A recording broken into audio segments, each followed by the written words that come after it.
Meu nome é Lucas Gromanaro, do segundo semestre de Ciência da Computação, e aqui eu vou fazer uma apresentação sobre o microcontrolador PIC16X84.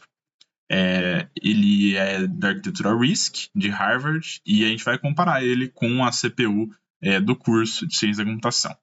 Eu optei, Corsi, por fazer uma apresentação mais divertida, didática, desde que eu vi uma apresentação do Toshi, que ele deu pra gente. Então, achei divertido o jeito que ele apresentou e acabei roubando um pouco o estilo dele aqui de apresentação de conteúdo, de ter mais imagens no slide e falar mais. Então, vamos lá. Bom, o microchip PIC, ele tem um parente na General Instruments, em 1970. Ele era usado como um controlador satélite para outros tipos de programa, para manejar controlando pequenos serviços e ajudando na produção. Só que daí, em 1980, a Microchip Technology viu um potencial nele, viu como se fosse um diamante bruto ali na General Instruments e falou e pensou que seria uma boa aprimorar esse projeto. O que eles adicionaram que fez esse chip ficar tão famoso foi a memória flash. Então, na época, os microprocessadores eles tinham que ser passados. Toda vez que havia um erro ali na produção, então eles não programavam ele de forma certa ou ocorria um erro, eles tinham que colocar esse processador em meio à luz UV para reprogramar essa aplicação. Então, a memória flash ela permitiu que apenas com comandos ali, sem forma física, eles pudessem reescrever os programas. Então, isso mudou muito e facilitou muito o acesso de muitas pessoas a esse tipo de chip. E facilitou muito a produção ainda, porque essa tecnologia flash utilizava de elétrons para guardar as informações, ao invés de luz UV, que gravava ali fisicamente os caminhos para os elétrons.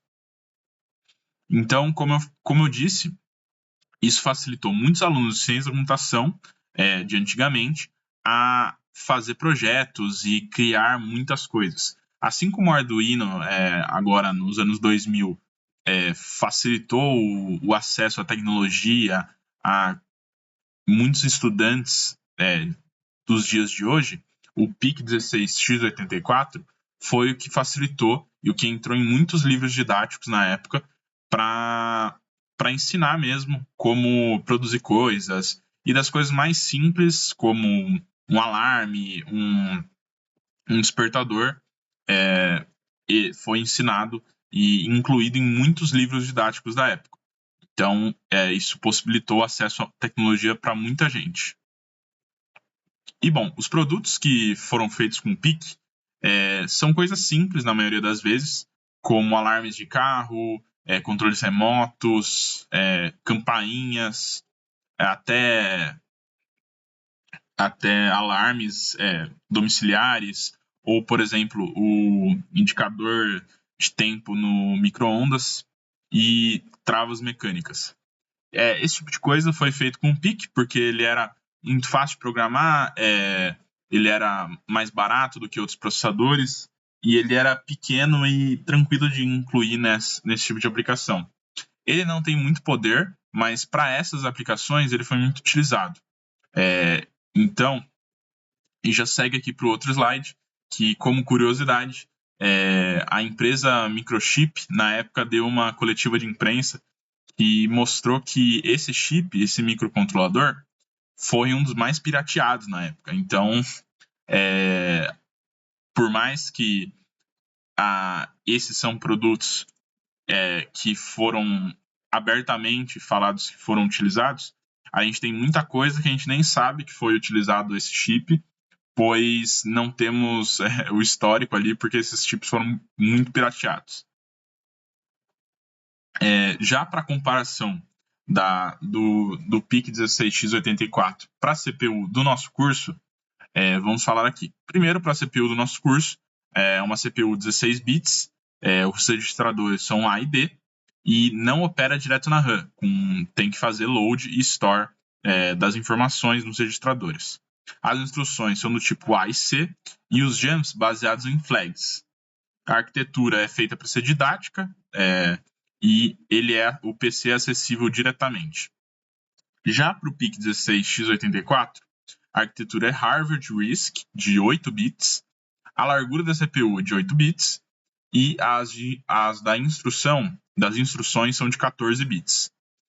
Os registradores têm um acumulador W e file registers da RAM. A ULA tem operações de soma, subtração, AND, OR, XOR, shifts, e os stacks são de 8 níveis. O acesso à memória é registrador memória, então ele opera direto nos file registers, e o total de instruções são 35. As operações são diretas na memória, e o tipo de CPU é o Accumulator Based RISC. Agora, para um exemplo aqui de código feito em assembly para rodar nesse microcontrolador, a gente tem aqui que é um programa simples que faz basicamente um LED acender e apagar várias vezes em loop. O que acontece é que no começo aqui, a gente tem que informar para o assembler qual é o microcontrolador que a gente está usando. Então, a gente colocou aqui que vai ser o 16F84A, e esse include é basicamente, do jeito que eu consigo entender, um import, como se fosse assim, de vários nomes aqui, como stato, trisb, BCF, para a gente fazer aqui as operações dentro da nossa CPU. Aqui, no start, a gente vai setar todos os pinos para saída de energia, e no loop, a gente vai basicamente ligar e desligar o LED várias vezes e chamando o delay para esperar a ação. Por quê? Se a gente só chamasse o loop várias vezes, colocasse aqui BSF, BCF, que por sinal são como você liga e desliga um bit na porta determinada, a gente não veria essa piscada do LED tão facilmente. Então a gente tem que chamar aqui uma função meio que auxiliar, delay, que o que ela faz basicamente é colocar um número 255 nessa posição na RAM, e a gente vai decrementar 1 nesse número até ele zerar. Então toda vez que eu troco o estado de um LED, ele vai colocar esse número 255, que é o máximo ali, e vai decrementar 1 até ele zerar. Porque é como se fosse um contador ali para dar um tempo para você perceber a mudança de cor. E com isso a gente consegue ver o LED piscando várias vezes. Esse return end é basicamente o return para ele voltar para o loop, e o end basicamente é para ele informar ao assembler que a operação parou. Então, esse é o comando que ele vai precisar rodar. Não vai ter mais nada depois desse end. E o programa vai rodar basicamente até o usuário decidir que está suficiente. E bom, é isso. É assim que você faz um LED piscar várias vezes nesse processador. E espero que você tenha gostado, Corse.